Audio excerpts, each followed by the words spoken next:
Hi everybody, welcome back to my channel. Today we're going to make a DIY Dollar Tree candy jar. You're going to use a mason jar from the Dollar Tree or upcycle something and then a plushie from the Dollar Tree. You're going to need this gluing device and this metal separator device thingy. If I say that word, I might get demonetized.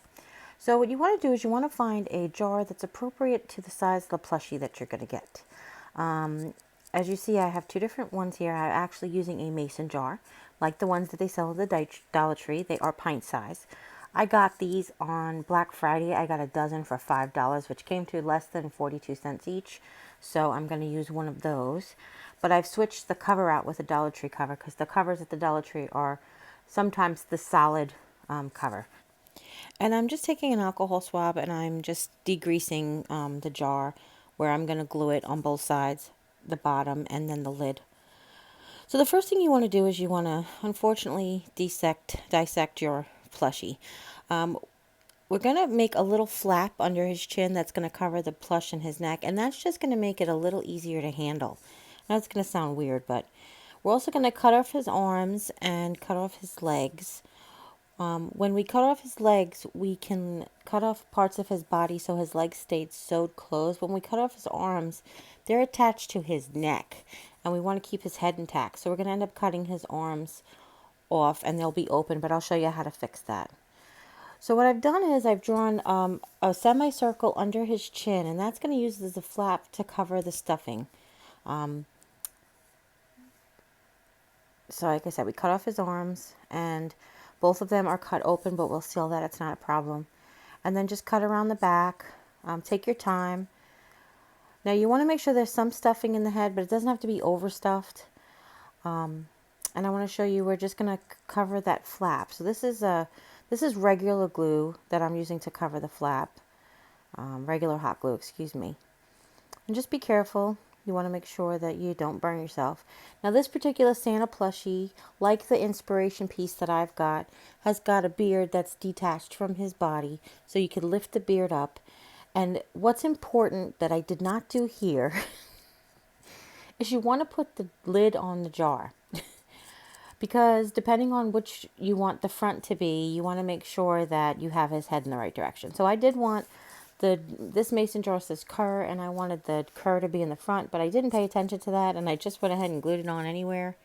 And once I get his arms on there, you'll see his head will be backwards. But it's easily remedied because I told you this Gorilla Glue, as great as it is, it does have like almost, I don't want to say a 24-hour forgivingness. It's usually just like an hour or two where you're a little forgiven, when you can go ahead and rip things apart if you need to. And you see here, I thought it was important to show you that his beard is detached. So you want his beard to be able to hang over the mason jar. You just put, once you flapped his neck, you put Gorilla Glue all the way around wherever it's red. And you make sure that that holds to the jar so that nothing but his neck's flesh color shows. And now for his arms, we're going to seal his arms closed. I did not pinch it because it's still hot. I just shoved a tiny little bit of regular hot glue in each armhole.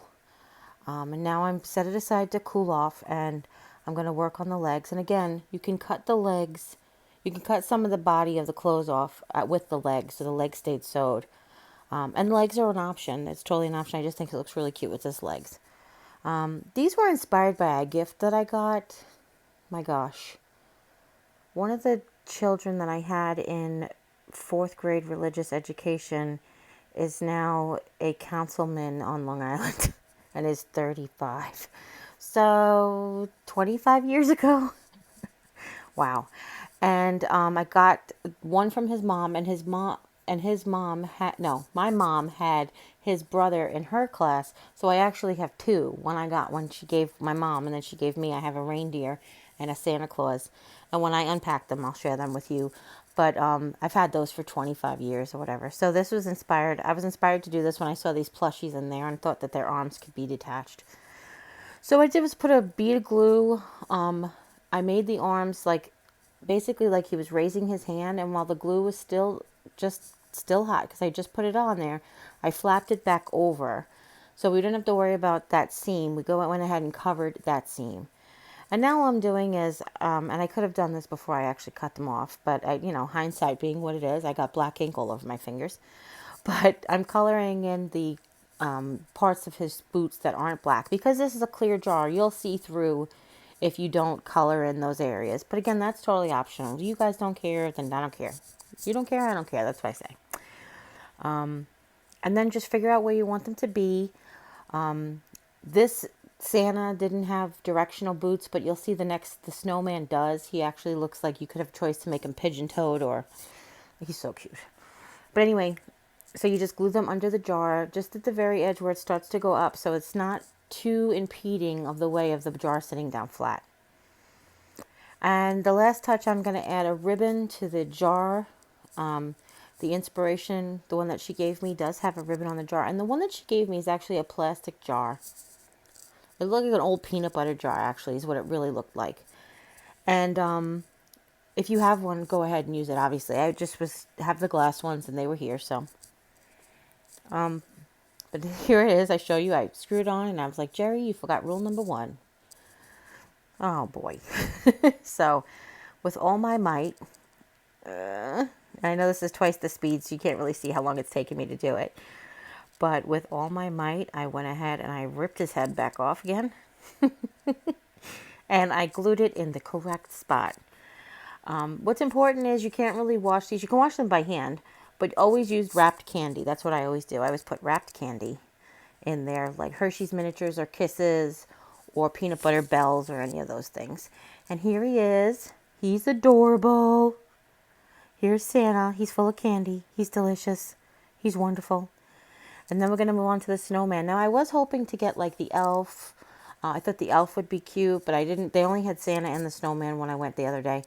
But any of those like plushies, as long as you can find that you can detach their heads, as long as they're sewed on their heads, you can detach their heads and their arms and their feet, and you should be set. So we're going to do the same thing. We're going to clean this jar. This is, like I said, an old salsa jar. Or maybe I didn't say it. I might have said it and deleted it. But let's see. I'm going to say it now.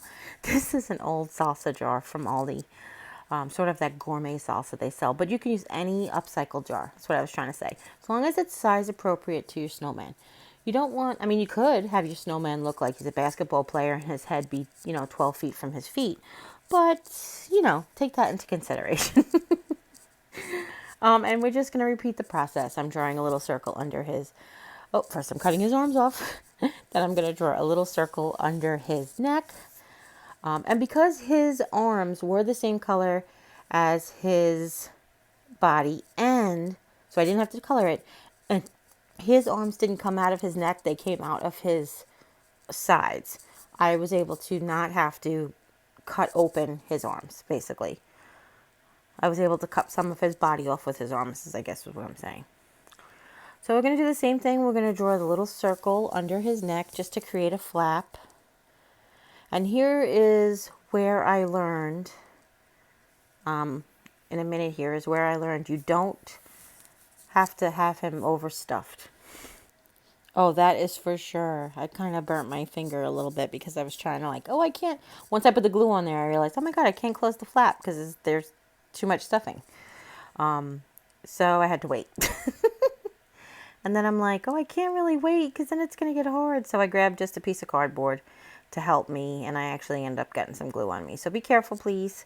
And like I said, I should have pulled some of the stuffing out of his head. There should be no stuffing coming out of his neck. Let's put it that way. All right. And unlike Santa, he's all white, so I don't have to worry about getting glue on, what portion of his head. Just put glue around his head and glue him to the lid. One of the tips I wanted to show you is we glue it to towards the front of the lid, which sounds weird. You could glue him in the middle of his head, in the middle of the lid. But because we glue Santa, because Santa's beard is there, we want to make sure we put him towards the front of the lid. So that's just an option too. Just be mindful of where you place it on the head. And this time I learned, so I'm going to glue his head on first while the lid is still on the jar. And just squish it down hard. Again, this would be a great project for the kids. If you can have a scissor that they could cut open, or you could actually make all the parts and glue all the parts closed. Maybe have the kids help you glue them. Because if you glue these to a plastic jar for the kids, then you don't have to use the Gorilla Hot Glue. You could actually use a Crazy Glue or E6000 or something like that. But they can definitely help you decorate them, and you know, it's just so fun to do with kids together. So I'm doing the same thing with the arms. I'm putting a strip of glue right at the where the arms were sewn, and I'm gluing them onto him like he's raising his arm up, and then I'm folding it right immediately back down on itself so that they're down straight. Now, if you want to do them so that they're sticking out forward, which is actually how the inspiration piece looks, you can do that.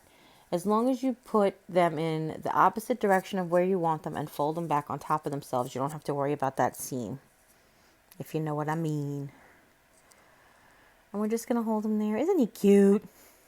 One thing I also did was I cut his scarf off very delicately. It just was tied in a knot and then sewn on at the factory. So I just unsewed it and it just untied itself, because we're going to use that to put back around his neck. So you don't have to worry about, you know, if you have any ugly glue spots or anything.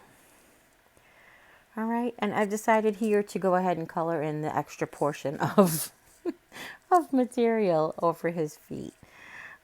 This is not a necessary step, like I said, which is why I didn't tell you needed a Sharpie. But if you want to color it in black, you need a Sharpie. But I also didn't tell you needed a Sharpie because I don't know what color little plushie you're going to get. And if you're going to keep his feet. All of these are important things to know before you start. Okay? And if you see he's got these cute little feet. Santa had like big old legs.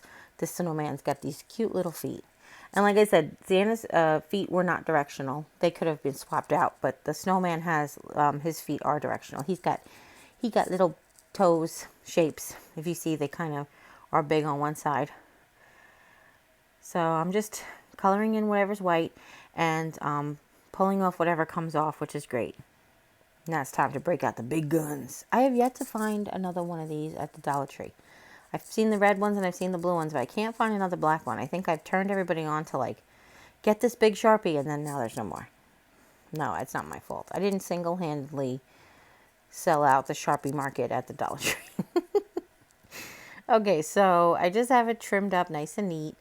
And again, I'm putting these right where the jar starts to curve up, so it's not impeding in the way the jar sits on the ground. Okay? Just right on the edge. You see that? And same thing here. And another thing that's important about using the glue is it's clear. Whatever glue you do choose, hot glue is, like I said, dries the easiest, the fastest. But just make sure it's clear because you are going to be able to see through the jar. And we'll just tie his little scarf back on. I was going to tie his scarf around the jar lid, but his head was a lot smaller than the jar lid. So I went ahead and tied it around his neck. It looks cuter. And then once I made the knot, I secured it with a tiny drop of hot glue to the lid. Tried to get it under both ends of the scarf, so if it untied, you know, you can untie it or not, but it still wouldn't move. And that is it. Now you just fill them up with candy and give them out to your friends. And just another reminder that you want to use wrapped candy, and you want to encourage people to use wrapped candy. But you can wash these, just spot wash them. You can't rinse them underwater. So I hope you really enjoyed this tutorial. If you do, give it a thumbs up. Share these cute DIYs with anybody you know might be interested in making them for a gift. They make great teacher gifts, I'm telling you. And if you upcycle a jar, you have a dollar craft with some candy in it, maybe a $2 item. So if you haven't yet, click subscribe, join the family. When you do, a little bell will pop up. When you ring that bell, YouTube will let you know whenever I upload a new video. And as always, you take care. God bless. We'll see you next time. Bye. Merry Christmas.